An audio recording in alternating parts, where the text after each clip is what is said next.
it there in case anybody can't make it because it's not really mandatory. Um, my name is Mark Forestier. Okay, and so welcome so far to everybody. When you uh, look at this class, you're going to probably ask yourself exactly, it's like, really, what's the purpose of this class? I mean, I'm taking it because it's part of a network technician or it's a security class or whatever. Why am I taking an operating system? And then as you're kind of starting to drill into it, you might have looked at the Canvas shell and said, wow, there's a bunch of Windows XP. What the hell did I get myself into something that's so old and out of date?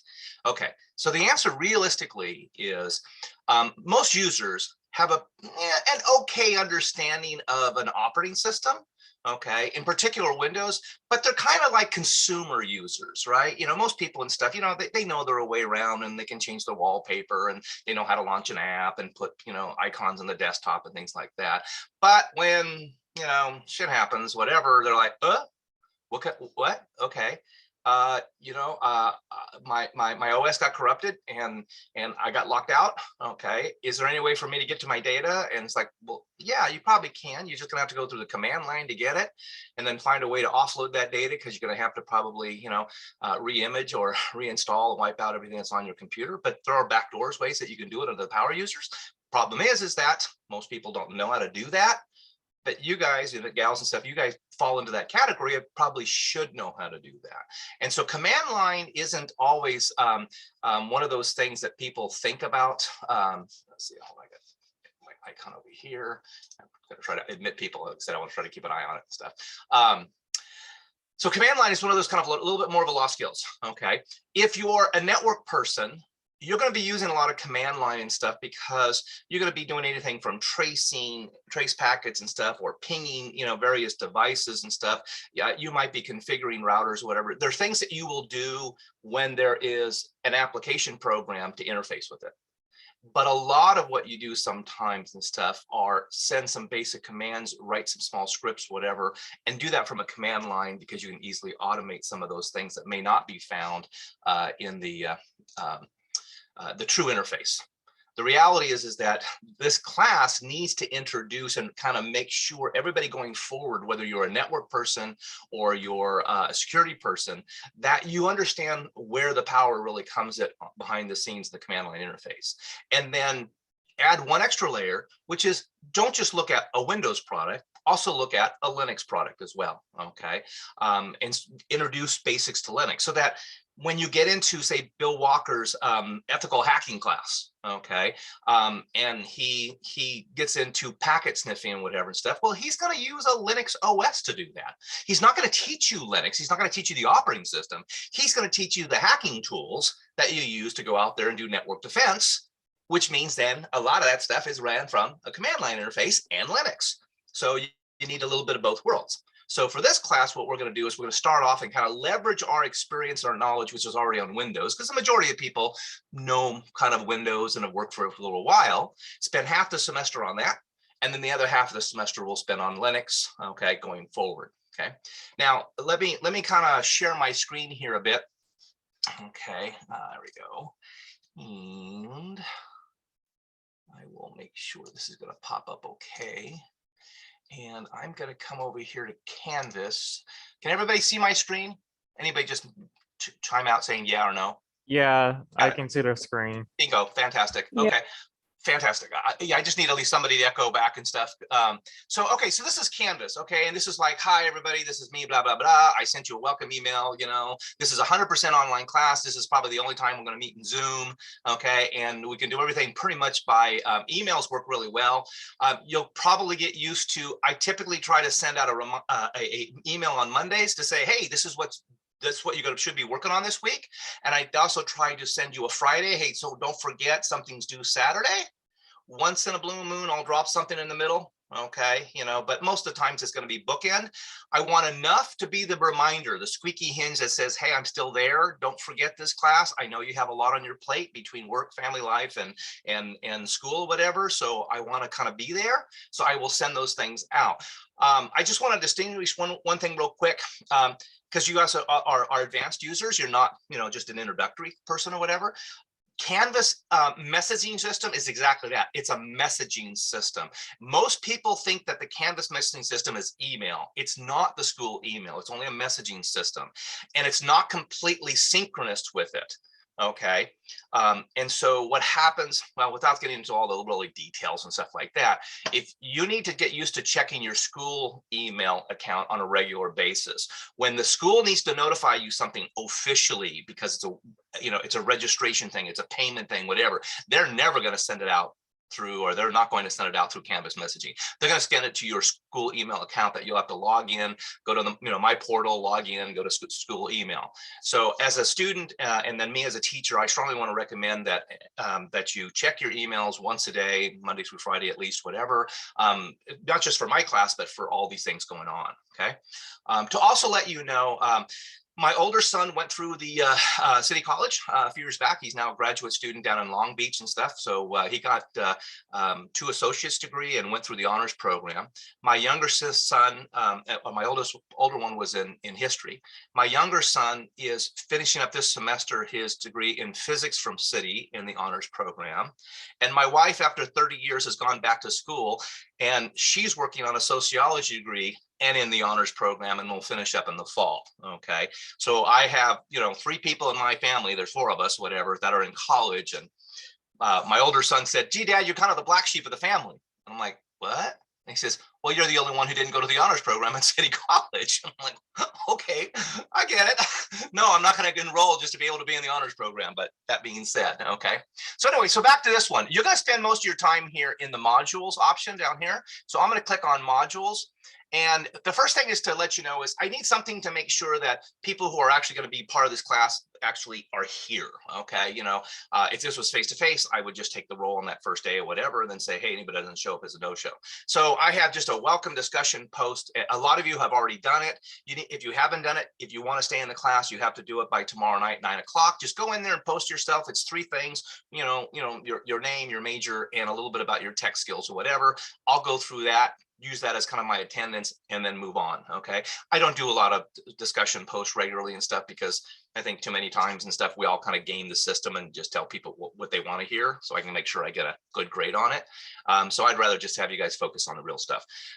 Copy of the syllabus. You kind of should take a look at that. My welcome email at the very bottom, before I signed off on the welcome email, I put, like a 20-minute video or whatever, where I walk through the syllabus in pretty good detail. So you should see that. But if you just need to see the reference copy, there it is as well. I'm going to talk about the student data disk here in just a bit, whatever, but here's some instructions on how to do it in 7-zip. Now, a lot of you, if you have a Windows background, would probably tend to use WinZip. Not usually a problem. Except most of you may not know that WinZip changed, okay? And when it changed, one of the things it did is, it used to be when you would copy a file or a folder, the duplicate would still maintain the original date and timestamp. But about a year or so ago, a year and a half ago, whatever, WinZip changed and said, no, if we're making a duplicate, we're going to have today's date and timestamp on it, okay? And so at that point, that kind of screws up, books or assignments that says, hey, by the way, look at your properties of the class and then look for the ones that are older than 6 months or something like that. Well, if everything has today's date, nothing is older than 6 months. So I went ahead and put in a link to 7-zip. It's like WinZip, only it uses the old style, which it says, hey, when you copy information, keep the original date and timestamps for all files and folders. So if you encounter a question or something like that, or 2 on homework, and it's looking for that, you'll get the right answer, not a problem. Anyway, and then there's the student data is going to be in a zip file, whatever. But again, I'm going to get into that a little bit more. Okay, a direct link to a download to a Windows XP ISO and some product keys. Okay, so you shouldn't have to pay for it. You can find it out there. One of the things that we're going to use in this class, or I'm going to encourage people to use and stuff, would be a virtual machine software. The most popular one, in my opinion, for all my years and stuff, is really VMware. There are other ones that are out there, but VM seems to be, they have really kind of standardized a lot of the industry. You can use other ones if you want to use, VirtualBox. If you want to use, if you're a Mac user and you want to use Boot Camp and stuff, or if you want to do hyper threading on your systems, whatever. One of the things I like about VM, it's really clean. Okay, you go there, you download it. It's treated like an app. Once you're in the app, you can then do like an install right off the disk, as if you were actually installing. You go to and launch the ISO. It does the install. It lives in the world of Windows. Okay, and sorry, in the virtual world of VMware. My recommendation is, the reason we're using the XP is because, one, you can get this book pretty damn cheap. You can get a ebook for like $30 for it. Okay, and I put the link inside this course outline from like Red Shelf or whatever. Okay. The commands haven't really changed. 90% of all the command lines, even in Windows 10, Windows 11 today, is still the same. So if I were to update this and use a Windows 10 or even perhaps a Windows 11 book that may have just come out or something like that, you'd be paying a couple $100 for that book, just for the privilege of having that extra 10% that has changed. That's not really necessary. We're laying a foundation of command line interface. Get used to what commands are, get used to what switches or attributes are, get used to using some of these things with, and then recognize that command line interface got there first. We created a graphics overlay, which is where our GUI comes in, the graphics user interface on top of it, so that it talks back to the command line. So when the GUI part of our operating system, which is the one that's attacked by most hackers and viruses, when that gets corrupted, you can still boot up your system to a command line interface and you still have access to a lot of the data that's there. But most people don't know it because most people don't have this experience. And then again, once we leverage that part, then we'll do the same kind of thing. We'll go into SUSE Linux, but we'll look at SUSE Linux as a completely different operating system and treat it like all cars have steering wheels, but nobody owns the patent on a steering wheel. Every steering wheel is slightly different. Some of them have certain controls on the left or the right or on both or in the top and the bottom. The newer ones are heated steering wheels, whatever, but they all pretty much do the same thing. They steer the car, okay? And that's what operating systems do. So we're gonna look at the Linux world and we'll install Linux inside of your virtual machine, okay? So everything stays nice and tight. When you install these OSs, okay, one of the things I do wanna let you know, they are full operational installed OSs. And Windows XP, they have stopped supporting all the security elements with it. As long as you stay within that bubble, you're pretty safe from anything. Don't use the browser, Internet Explorer, inside Windows XP to go out to the internet. Okay, let me say that again. Don't use the Windows XP browser inside VMware using Windows XP to go out to the internet. Okay, because that will open up a door that could create some vulnerabilities for you. Okay, we're just using it academically so we can look at it. It's a very stable operating system. It's been around for a long time, whatever, and it gets us to that command line interface. Okay. Again, the Linux ISO files, whatever, here's a Windows 10 link, whatever. I put a bunch of links to some things that we may like VMware, okay, that's there, and different stuff that we'll talk throughout the semester. And then you'll start seeing a breakdown from week to week, okay? Week one, this week, the biggest thing you have going for you, you probably don't have all those screens here anyway, but is to, get yourself situated with class, post the discussion by tomorrow night. By tonight, hopefully, I'm gonna group you into groups, and I'm going to probably have about 5 groups. So you're going to be in with maybe 7 or 8 other people for the class. And then starting with week 2, you're going to have weekly homework to do. Okay. So in week 2, for instance, you're going to read chapter 1. I put a copy of PowerPoints. I don't walk through the PowerPoints because, there's like 80 of them. And used to be the days where everybody'd say, oh, gosh, you got to pay attention to the PowerPoint. So all the good answers are in the PowerPoint. Well, those days are kind of over. There is some good stuff, but it really doesn't take the place of reading. And anyway, so then there's a study guide, and that study guide really is your weekly homework. It's going to be, let me refer to it as a group homework. My recommendation is going to be, is that you all have access to this study guide here for chapter 1. It's a Word document. You download it, you open it up, you start reading the book, you answer the questions. Okay, that becomes usually available on Sunday morning at 12 a.m. Okay, before Saturday night, you and your group members need to come together. I would just say virtually, maybe some of you have a Zoom room that you do it, or maybe you want to use Google Docs or OneDrive or something like that. Come together and come up with a way for you to compare answers and then produce just one document, and just somebody in the group step up and say, okay, I'll make sure I email that to the group, to Mr. Forestier, so that this represents the group. So for instance, I'm going to come over here and again, let me reshare. I just want to make sure. Can you guys see my my email? Yes, we're able to see the email. Got it. Okay, great. Then I didn't have to reshare my screen. Okay, I'm going to open up a group from last semester. So here's an example of Jose's group or whatever. So they took the study guide. They then said at the top of the study guide, they put, this was chapter 2 study guide, whatever. They said, hey, we're going to be group 3, whatever. That's the assigned one. Everybody's name in the group, and then their percentage of participation. You notice that Seth didn't participate fully. You guys can decide about each other. If somebody didn't meet with the group or contribute their file to a collaborative site or something like that, they should get 0 points. They didn't do it. Okay. But if everybody kind of came together, I've had some groups that check every single answer. And if there was 50 questions and I submitted 45 of them right, then I should get 90 out of 100. You can do that. You don't have to. As long as it looks like everybody in the group is getting a pair of eyes on the same questions and coming up with that document and stuff, good faith efforts is probably enough. I'm not going to micromanage every answer to every question. If it looks like everything is good and contained and you guys are working together, I'm going to give you full credit for everybody in the group. Okay. So always have everybody's name, their first and last names, and a percentage, and then some kind of answer.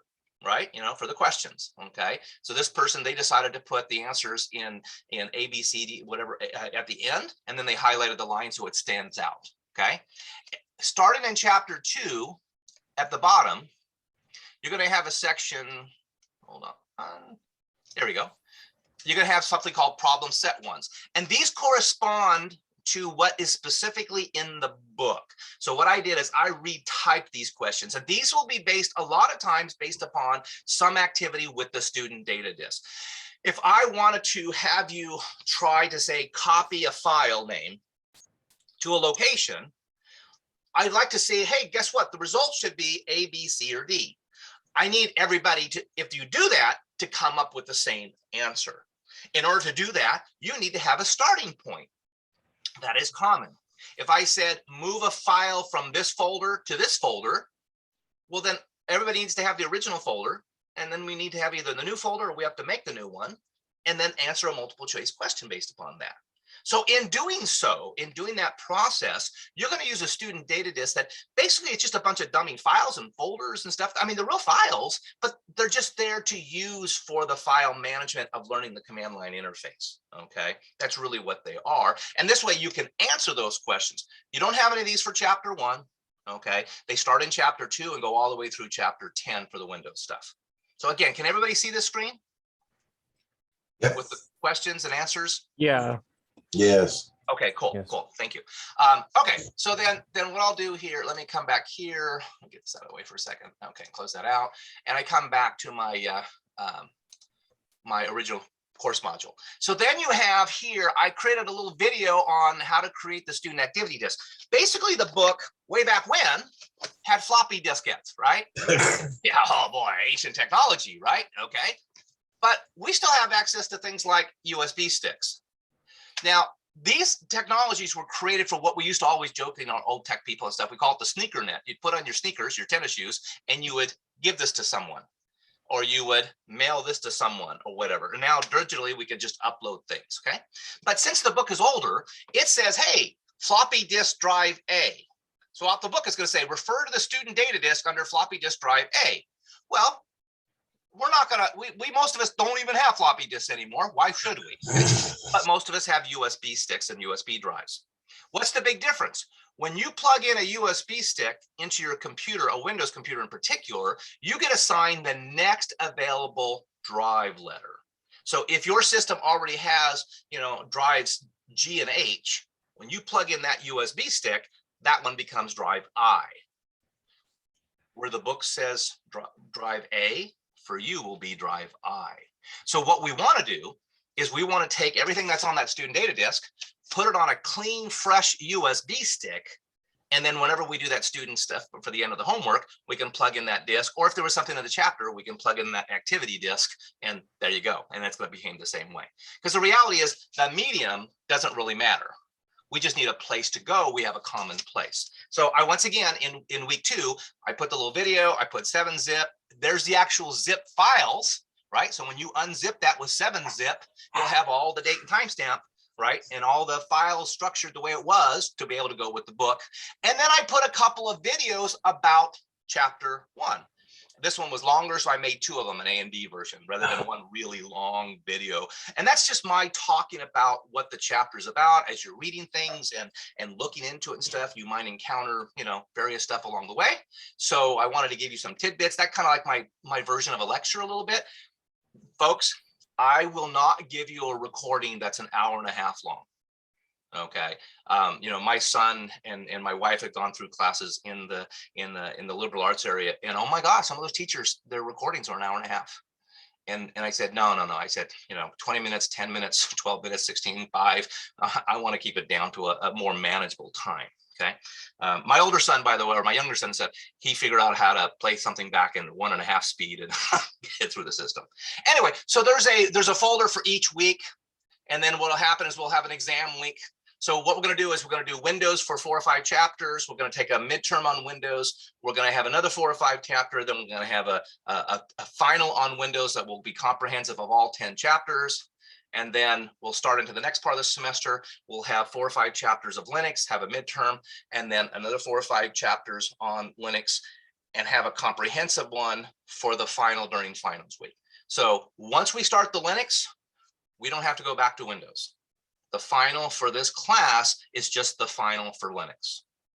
Okay, so hopefully that'll help you guys, kind of give you guys your structure in your brain to what's going on. Okay, so that's the basics of Canvas and the basics of the homework. So the biggest thing is I'm going to send an email out later tonight and stuff, to each one of you where I have assigned you into a group.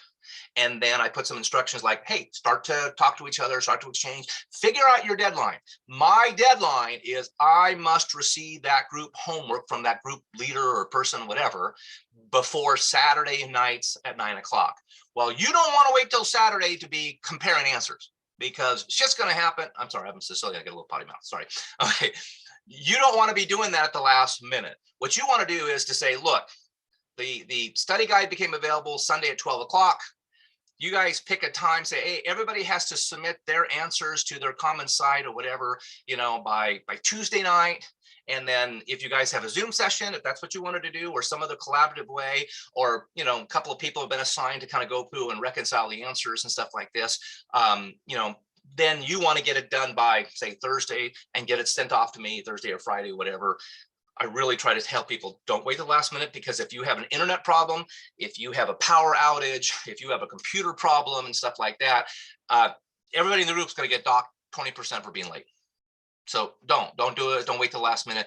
But talk about that now when I put you into group. Remember, there is no homework this week. Your first set of homework for chapter 1 will be doing not this Saturday, but the following Saturday. So there's plenty of time for you to communicate with your group. And again, I will send a group email and I will assign you all to your school email accounts and stuff. So that's why you got to check it. And then I'll let you take it from there. Because again, you guys aren't a bunch of kids or whatever and stuff, you know, if not all of you, most of you are 18 or whatever or older. And, you know, if I'm in a group and I don't participate, I should get a 0, right? And it's not the group's responsibility to chase me down to say, Mark, why aren't you participating? If I don't get proactive with my group, then just assign a 0 to my name. Put Mark first here, put 0%.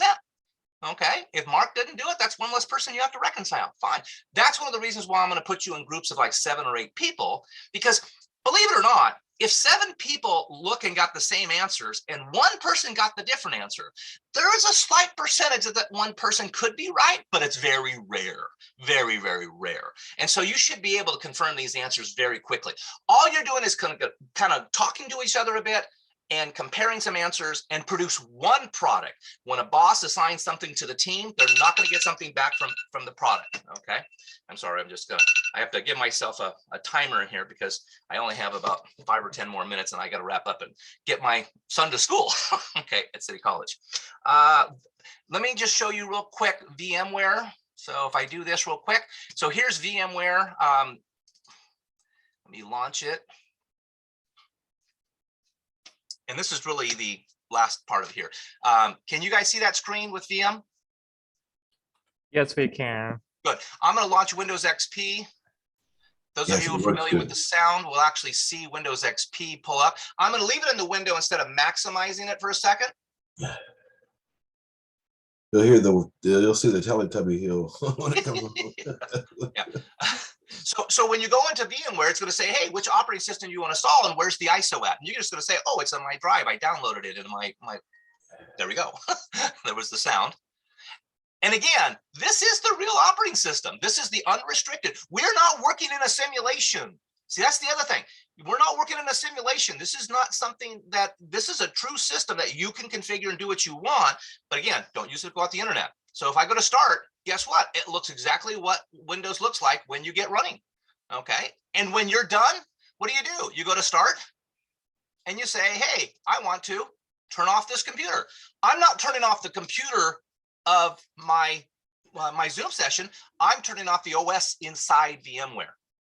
Okay, so that keeps it nice, kind of clean and contained. And then usually it has like a little extra message about some kind of removal devices. Yeah, that's fine, whatever. And then I'm out. Okay, I've exited out of VMware and I have not hurt my system in any way. Okay, and I can do that to install any version of an ISO that falls within the sphere of what VM can do. Okay.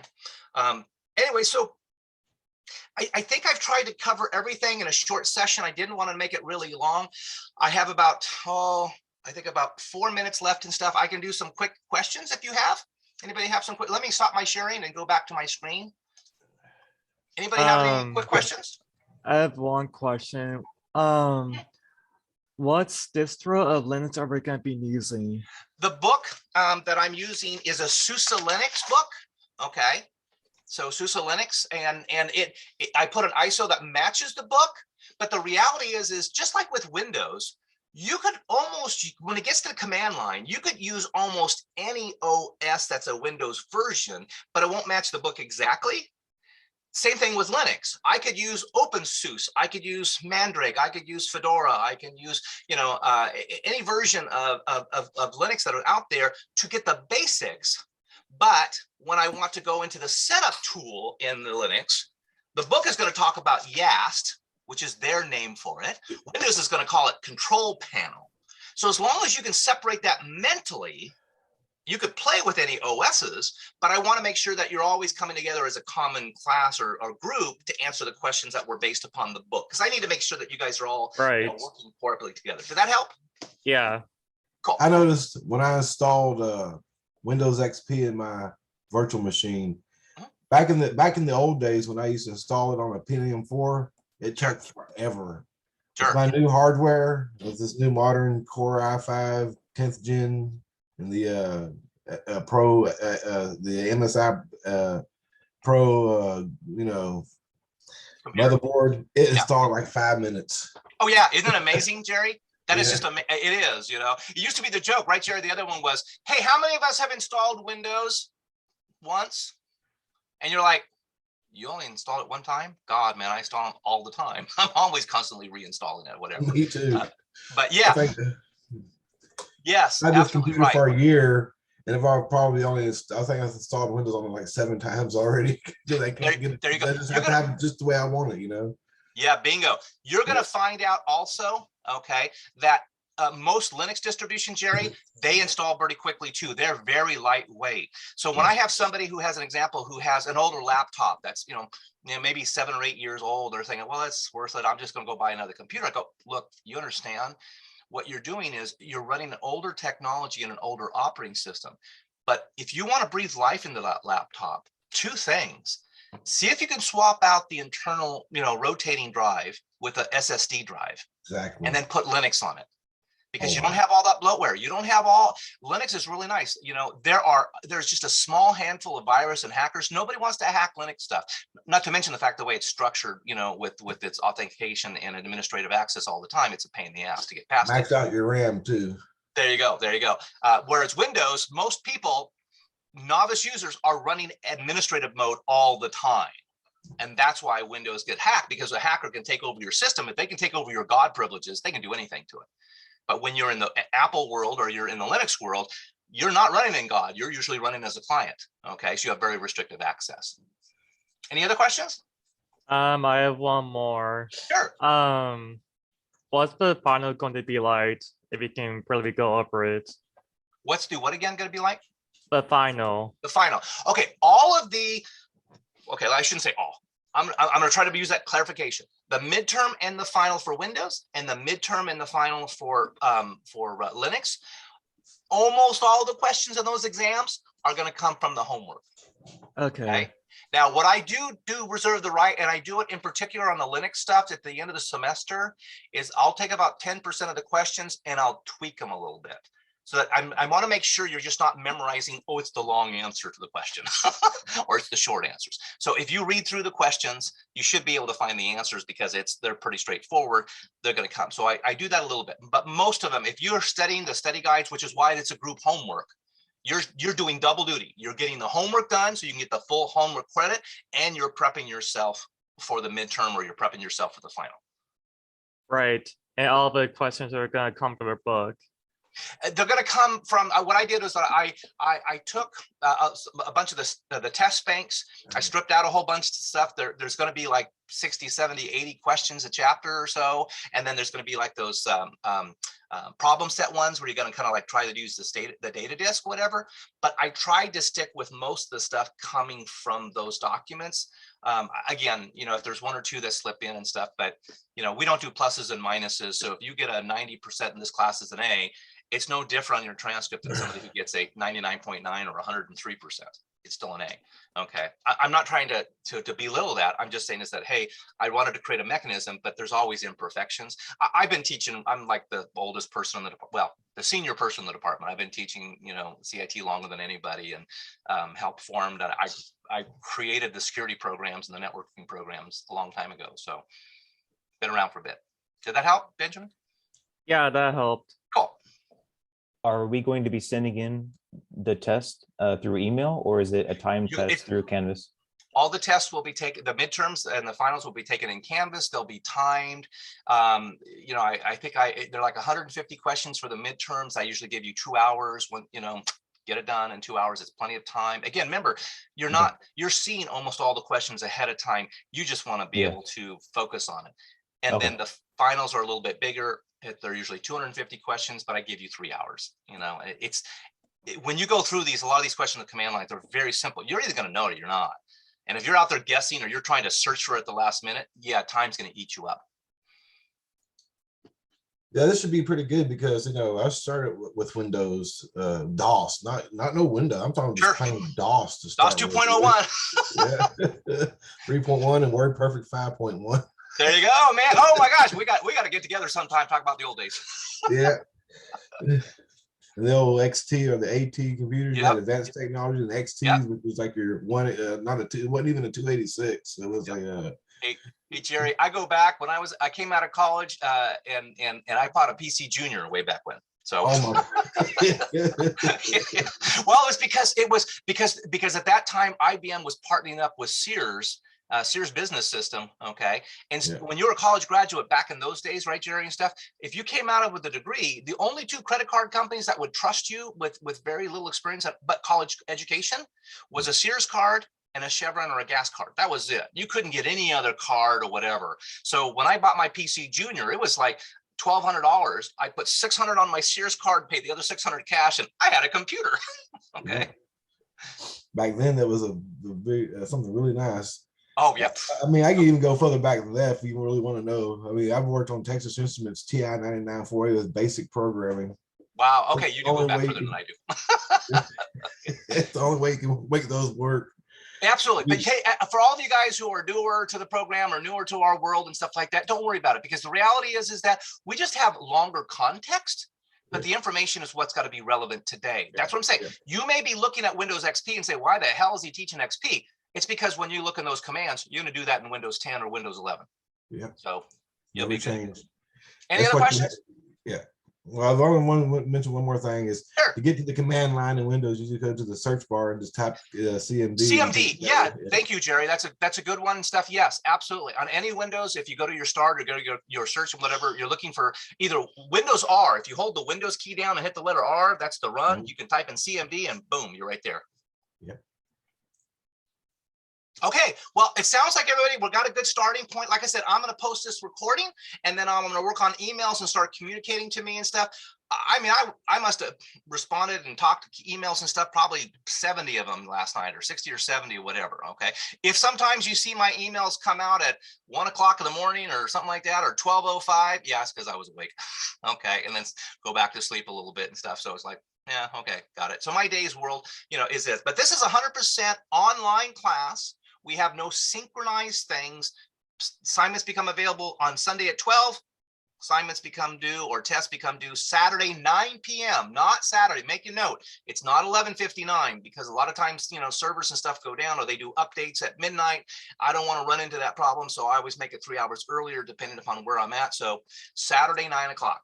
Okay, 9 p.m. is where my deadlines for most things are. The only exception would be this discussion post and the final, because finals week, we put the final at Tuesday, 9 p.m. But other than that, you're going to get used to the Saturdays and you're going to see my emails almost to the point where you're saying, thank you, Mark, for the reminder. I forgot about your class. Because guess what? We do that sometimes because we get wrapped up in a world. Okay, so I'm going to go ahead and let's see. Did I stop the recording? Yeah, let me stop the recording. Bye for that one. Okay, and you guys